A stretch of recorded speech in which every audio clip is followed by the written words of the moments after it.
트렌드 이어서 우리나라의 트렌드 이어서 하도록 하겠습니다. 자, 토핑 경제가 트렌드였고 다음은 페이스테크예요. 자, 페이스테크가 뭐예요? 우리가 얼굴로 이제 모든 것을 인식해서 하는 거죠. 그래서 생성형 AI 만능 시대를 맞아 앞으로는 사람의 감정을 읽고 대응하는 능력을 갖춘 요런 최대한 인간적으로 다가오는 기업의 상품이 선택을 받는데요. 그래서 우리가 기계잖아요. 그죠? 기계인데 이제 표정을 우리가 읽어내고 이런 기술이 있죠. 그런 게 페이스테크라고 해요. 그래서 활용 사례로는 스마트폰의 얼굴 인식으로 잠금 해제하는 거. 그리고 딥페이크 뭐예요? 얼굴을 진짜 만들어내는 거죠. 다른 사람으로. 그리고 우리 뷰티 부분에 AI 프로그램으로 헤어 컬러, 메이크업 이런 것들을 어때요? 변경을 하는 거죠. 변경을 해서 이제 어떤 게 어울리는지 그렇게 예측하는 거죠.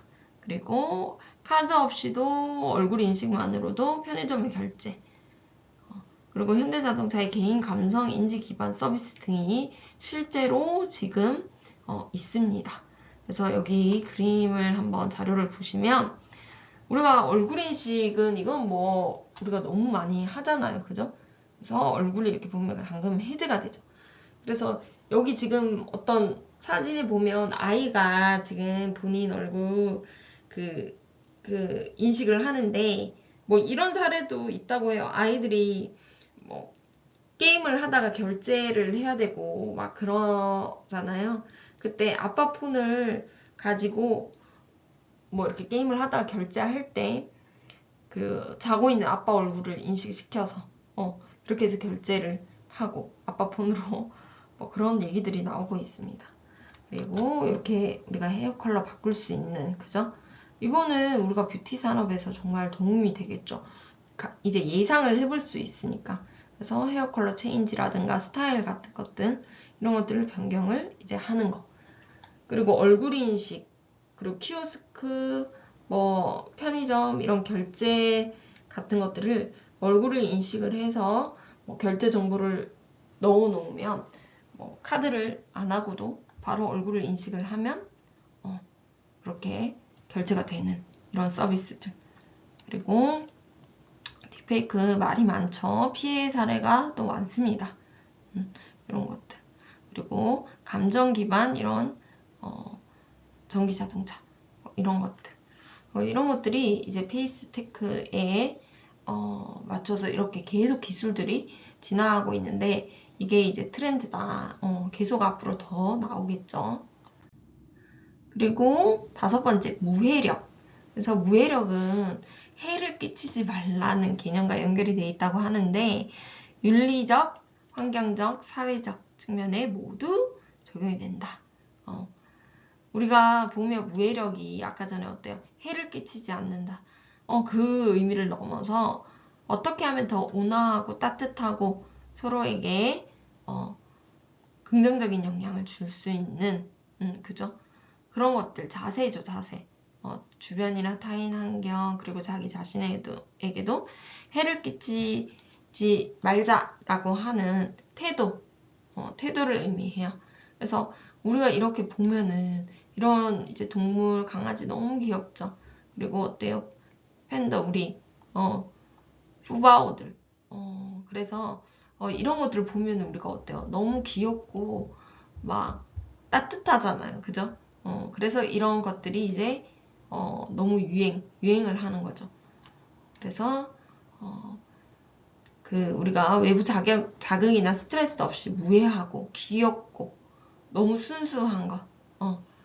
그리고 굳이 반대하거나 비판할 생각이 들지 않는 것도 포함이 되고 이러한 것들이 마음을 편안하게 긍정적인 감정을 불러일으키고 정신적으로 어때요? 안정과 행복을 제공하죠. 그래서 우리가 너무 복잡하고 스트레스를 많이 받고 하루하루 그런 압박감 속에서 살아가잖아요. 그러다 보니까 이런 무해한 것들에게 매력을 느끼고 위안이 되고 행복을 하게 되죠.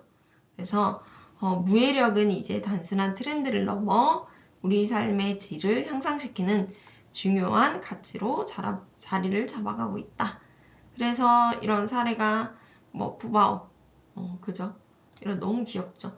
그리고 미니어처라든가 힐링 컨텐츠, 그리고 캐릭터가 우리가 올해 유행을 굉장히 많이 했어요. 캐릭터, 그런 것들 보면 너무 이제 따뜻하고 귀엽고 막 순수하고 좋잖아요, 기분이.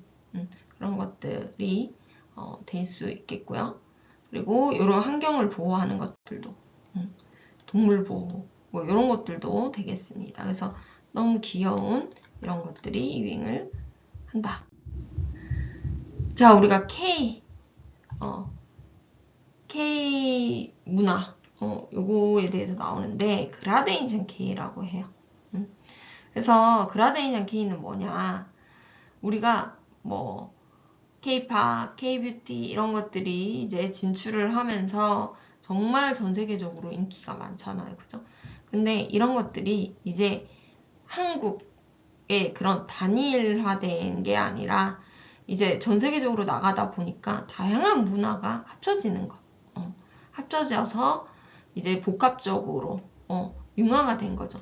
그래서 그라데이션 K라는 게 이제 점점 트렌드다.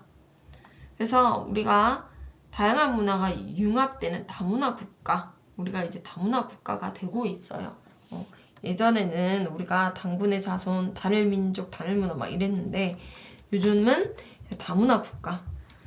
그래서 K-팝, K-푸드, K-드라마, K-뷰티 이런 거에서 이제 융합이 되는 거예요. 그래서 우리가 K-팝, K-팝에 너무 이제 유명하죠. 우리 BTS랑 블랙핑크 이렇게 돼 있는데 어때요? 그냥 진출하는 게 아니라 이번에 브루노 마스랑 같이 콜라보로 뭐 음반을 내고 뭐 이런 것들 어떻게 보면은 이제 혼자 하는 게 아니죠. 그 나라의 또 뭐 유명인이라든가 가수랑 함께 뭔가 콜라보를 한다는 거가 될 수 있겠고요. K-팝은. 그리고 K-푸드를 보시면 우리가 삼양라면, 불닭라면 뭐 이런 것들 그런 것들이 KFC 치킨 이런 것들이랑 같이 브랜드잖아요. 미국 브랜드잖아요. 그래서 이렇게 융합을 해서 KFC가 코리아 프라이드 치킨으로 이렇게 홍보를 하기도 하고요. 그리고 불닭라면 뭐 이런 것들 그리고 K뷰티에서는 이런 원료 같은 것들을 현지 원료를 사용한다던가 그리고 그런 기술을 우리나라 기술을 같이 해서 융합하는 거예요. 그래서 이슬람 쪽에 할랄 인증을 받아서 이슬람 시장에 진출을 하기도 하고요. 그래서 그냥 우리 무조건 우리 거를 이렇게 수출하고 이런 게 아니라 그 나라 정서라든가 그 나라 문화에 맞춰서 융합해서 이제 진출을 한다. 그런 내용입니다. 자, 물성 매력 한번 볼게요. 물성이란 원래 물성이라는 단어 자체가 손에 잡히는 구체적이고 감각적인 요소로 우리가 만지고 느끼고 경험을 하는 물질적 특성 자체를 말해요. 물성이라는 게. 그죠? 근데 우리가 한번 물성 매력은 그러면 뭐냐? 그거 한번 읽어볼게요. 단순히 물건의 형태나 질감을 넘어 소비자가 제품이나 서비스를 체험하며 그 가치를 더욱 깊이 느낄 수 있도록 만드는 데 초점을 두고 특정 대상의 경험을 가능한 물성을 부여함으로써 그 매력도를 높이는 힘을 의미한다라고 해요. 그래서 소비자가 제품을 그런 것들을 그냥 사용하고 그런 것들은 되게 많아요. 그죠? 근데 제품과 연결이 돼 있는 거 정서적으로. 그래서 그 가치를 아는 거죠. 체감의 가치를 강조한다. 그래서 소비자가 직접 물건을 만지고 체험하고 경험하면서 얻는 감각적 경험이 브랜드의 매력도를 높이는 핵심 요소가 됐다고요. 그 사례로 지금 샤넬이랑 애플, 아이폰, 그리고 스타벅스 머그컵이 나왔는데, 우리가 이것들은 흔하게 우리가 다른 데서도 할 수가 있단 말이에요. 뭐 폰이 애플만 나오는 건 아니잖아요, 그죠? 근데 애플을 기다리고 새로 나오길 기다리고 기다렸다가 구매를 하고 사용을 하고 하는 것들이 왜 그런 걸까요? 단순한 물건을 사기 위한 그 이상이죠. 그래서 물성 매력을 느낀 거죠, 소비자가. 그래서 정서적으로 연결이 되어져 있는 거예요. 체감해서 내가 그 가치를 알기 때문에, 그 느낌을 알기 때문에. 그래서 단순하게 기능적으로 필요해서 사는 게 아니라는 거죠. 그죠? 그래서 물성 매력의 사례로는 보시면 애플의 패키징 디자인이 있는데, 이는 애플 제품의 단순한 포장이 아니라 상자를 열 때 느껴지는 고급스러운 질감, 제품을 꺼낼 때의 느낌, 그런 경험들을 극대화한다. 그리고 샤넬, 우리가 제니가 앰버서더예요, 그죠? 이런 트위드 소재가 어때요? 샤넬의 그 상징적인 정체성이죠. 그래서 고급 소재, 트위드가 즉 샤넬풍을 의미한다라고 하죠. 그래서 그냥 정체성인 거예요. 하나의 시그니처. 그렇게 보시면 되고, 그리고 머그컵, 우리가 스타벅스 로고가 이렇게 돼 있는 거를 한정판을 매번 시즌별로 이렇게 나오는데, 사람들이 컵이 없어서 구매를 할까요? 집에 컵이 없어서? 텀블러가 계속 나와요. 텀블러가 나오는데 맨날 산단 말이죠. 있는데 사요. 그죠? 없어서 사는 사람이 없을 거예요. 그럼 왜 있는데 살까요? 그래서 단순하게 이거는 음료를 마시는 컵의 용도를 넘어선 거죠. 그래서 스타벅스의 감각적, 감정적 가치까지 느꼈기 때문에 단순하게 컵이 필요했었으면 집에 있는데 왜 사겠어요, 그죠? 없어서 살 수도 있지만, 그래서 그 용도를 넘어서서 이제 물성 매력에 빠진 거죠. 그래서 이런 감각적, 감정적 가치까지 느끼게 해준다. 이렇게 보시면 되겠습니다. 자, 다음은 기후 감수성이에요. 그래서 우리가 전 세계가 지금 지구 온난화를 겪고 있어요. 그죠? 그래서 관심이 있는 분들은 이런 거 기후 감수성이 이제 트렌드에 앞서 나가시는 분들은 많은 것들을 벌써 실천하고 계세요. 그래서 기후 행동을 실천하고 있는 기업은 지속 가능한 경영을 추구하고 사회가 또 어때? 기후 복지 시대를 준비해야 한다는 의미로 우리 이거 지하철 타고 뭐 버스 타시는 분들 아실 거예요. 기후 동행 카드가 사용하고 계시는 분들 많으실 거예요. 그래서 기후 감수성으로 이제 이게 채택이 돼서 수록이 됐다. 그리고 이런 우리가 기후 변화는 산업화 이후에 어때요? 사람들에 의해서죠. 그죠? 그래서 온실가스 배출이 주 요인이에요. 그래서 어떻게 우리가 완화하고 거기에 적응할 수 있는지 본격적인 논의가 기후 감수성에 대한 대책이다라고 합니다.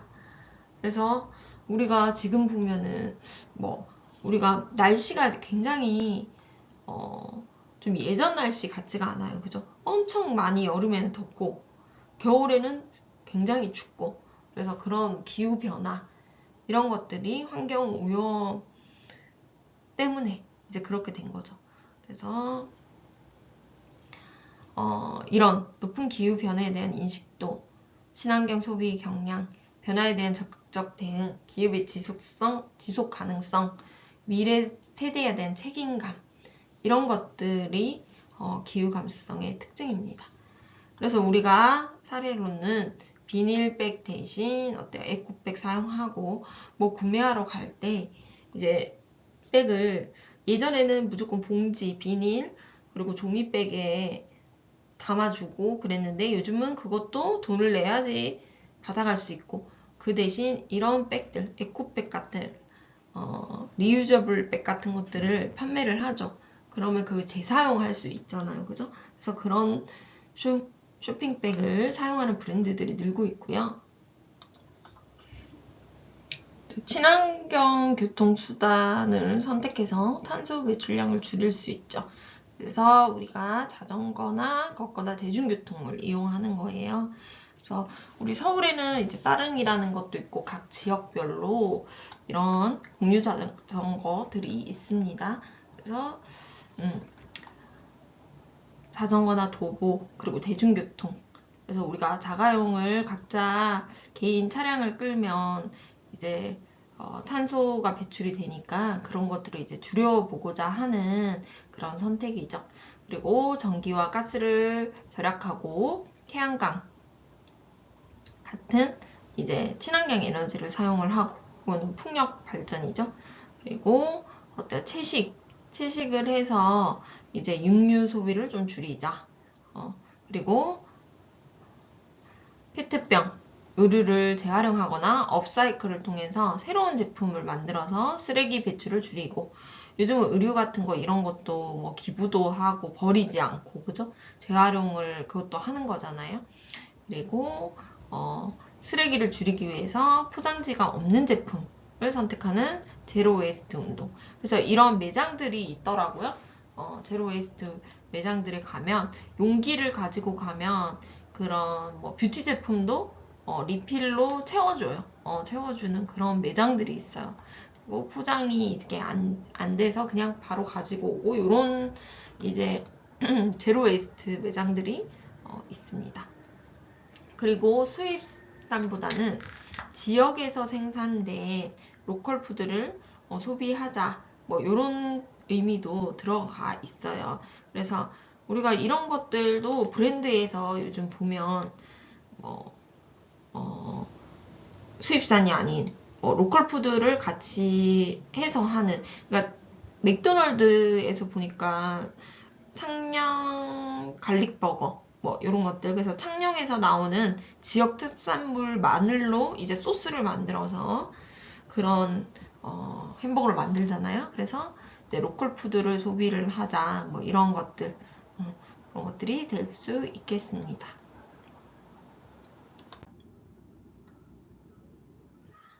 자, 공진화 전략. 공진화가 뭘까요?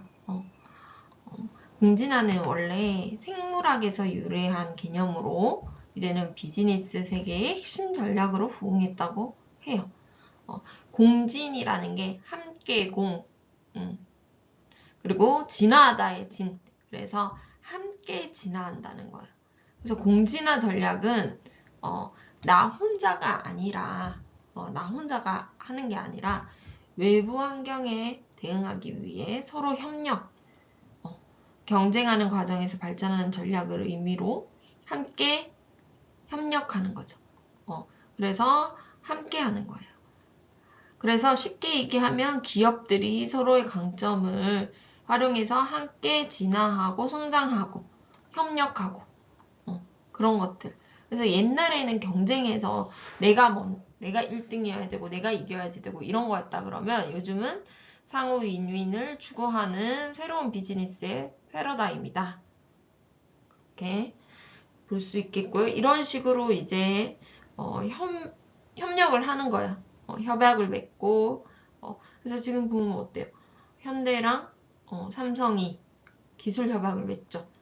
그렇다면 왜 맺을까요? 어떻게 현대자동차에 왜 삼성 뭐 그런 기술이 필요할까? 우리가 어때요? 요즘 자동차도 되게 그냥 시동 걸어서 가는 그런 게 아니라 요즘은 하이드리브 자동차, 전기 자동차들이 나오면서 그 안에 그런 기술들이 되게 다양하게 필요하잖아요. 그래서 그런 거겠죠. 그래서 이제 업무 협약을 맺고 그리고 네이버 그리고 대한통운이 업무 협약을 맺었어요. 그래서 N 도착, 네이버 도착 이제 보장, 프로모션 하면서 대한통운이랑 같이 협약을 맺었습니다. 이런 식으로. 그리고 또 애플과 오픈 AI가 서로 업무 협약을 맺어서 윈윈하는 거죠. 그런 것들이 이제 공진화 전략이라서 이제 25년의 트렌드다라고 하고 있습니다. 자, 원포인트 업이라는 게 또 우리 10번째, 마지막 10번째 트렌드에 들어가는데요. 원포인트 업이 뭘까요? 한 가지 목표에 집중하는 것으로 이제 집중해서 급변하게 이렇게 변화하는 대신에 작은 변화를 통해 큰 성과를 이루려는 소비 트렌드를 의미한다고 해요. 그래서 이 책에 보면 자기 개발의 핵심 키워드, 올해의 자기 개발의 핵심 키워드로 원포인트 업을 제시했어요. 그래서 기존의 자기 개발이랑 어떻게 틀리냐면 기존에는 전면적인 기조, 완전히 다 바꿔야 돼. 그리고 완벽해야 돼.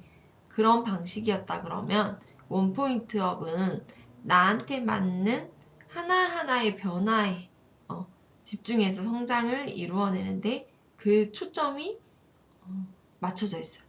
어때요? 좀 봤을 때 그냥 보기만 해도 조금 쉬운 것 같지 않아요? 쉽게 이제 할 수 있겠다. 그래서 원포인트 업은 우리 삶의 특정한 부위에 1%의 변화를 더해 꾸준히 개선하고 성장하는 개념.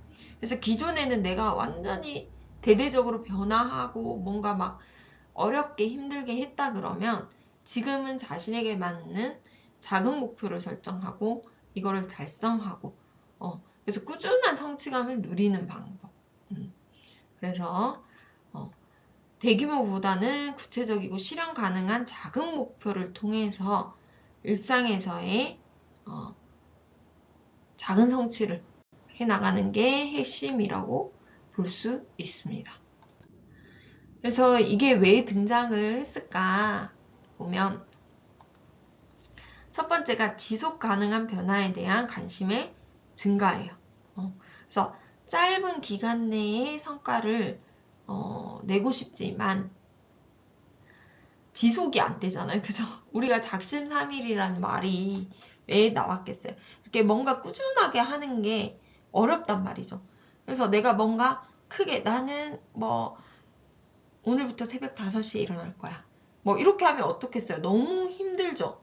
이게 며칠 못해요. 근데 원포인트 업은 꾸준히 실천 가능한 작은 변화를 통해서 지속이 된다는 거예요. 지속. 그죠? 지속. 그래서 지속 가능한 성장을 유도하며 오히려 장기적인 관점에서 큰 성취를 이룰 수 있도록 한다. 그래서 우리가 나 새벽 5시에 매일 일어날 거야. 이거는 못해요.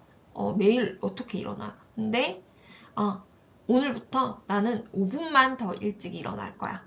그러면 어때요? 5분 일찍 일어나는 것은 꾸준히 할 수 있겠죠. 그러다 보면 매일매일이 모여서 10일이 되고 20일이 되고 한 달이 됐어. 그러면 엄청 큰 성취감을 맛볼 수 있습니다. 그죠? 자, 둘째, 작고 확실한 행복. 소확행의 연장선이라고 해요. 그러니까 작은 거에서 기쁨을, 즐거움을 느끼자. 그게 소확행이잖아요. 그래서 원포인트과 이게 연결이 되는 거예요. 작지만 의미 있는 변화를 한다. 근데 어때요? 꾸준히 행복과 성취를 느끼고자 하겠죠. 그래서 힘들게 뭔가 크게 변화를 한다기보다는 쉽게 접근할 수 있는 방식으로 자리를 잡고 있습니다. 셋째, 그리고 자기개발과 성공에 대한 새로운 인식이에요. 그래서 옛날에는 큰 변화를 통해서 막 결심을 크게 하고 성공을 막 하려는 그런 경향이 많았는데 이제는 작은 성취, 현실적이고 작은 막 이룰 수 없는 목표를 걸고 내가 막 힘든 노력을 하는 게 아니라 이룰 수 있는 목표를 정하고 현실적이고 작은 성취를 해 나가는 거죠. 그래서 마이크로 성취. 우리 마이크로 많이 나오고 있죠? 마이크로 트렌드 우리 했던 것처럼. 그래서 마이크로 성취의 개념처럼 작은 성공을 축적해서 더 크게 이제 다가가는 거죠. 그래서 원포인트업은 새로운 자기개발 방식으로 부상하고 있다. 아까 전에 얘기했듯이 5분씩 5분 일찍 일어나. 다음 달에는 거기서 플러스 5분 일찍 일어나. 뭐 이런 식으로 하면 모여서 거기에 내가 5시에 일어나려고 했던 거에 다가갈 수 있겠죠. 자, 오늘 한 거를 정리를 해보면 중요한 거는 트렌드 관찰 방법이에요. 트렌드 관찰 방법이 한 가지가 아니라 다양한 곳을 통해서 트렌드를 관찰을 할 수가 있어요. 그죠? 그래서 TV라든가 영상, 트렌드쇼, SNS로 서적 이걸 통해서 관찰을 할 수가 있다. 그래서 우리 아까 전에는 우리 방금까지 서적을 통해서 트렌드를 봤어요. 근데 이 서적을 만들기 위해서는 어떻게 했을까요? 이런 다양한 루트를 통해서 트렌드를 관찰을 하고 그리고 여러 전문가들을 불러서 그 분야에 디테일하게 트렌드를 어떻게 되는지 서로 미팅을 통해서 알아가는 시간들이 있었겠죠. 그래서 다양한 관찰 방법이 있다. 근데 오늘은 우리도 트렌드를 한번 알아봤는데 우리는 서적을 통해서 오늘은 알아봤습니다. 그죠? 오늘 여기까지 하겠습니다.